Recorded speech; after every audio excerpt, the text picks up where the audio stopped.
दुईजना साना साना नानीहरू सँगसँगैको स्मल अनलाइन बिजनेस जर्नीमा स्वागत छ साथीहरू। खाना रेडी गरेर अंशिकालाई मगाउन बसाएँ अनि उसको होमवर्क सकियो।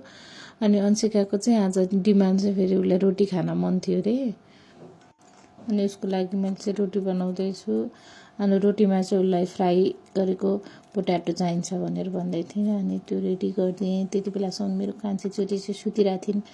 कान्छी छोरी सुतिराख्दा नै मैले सबै काम भ्याउनुपर्छ।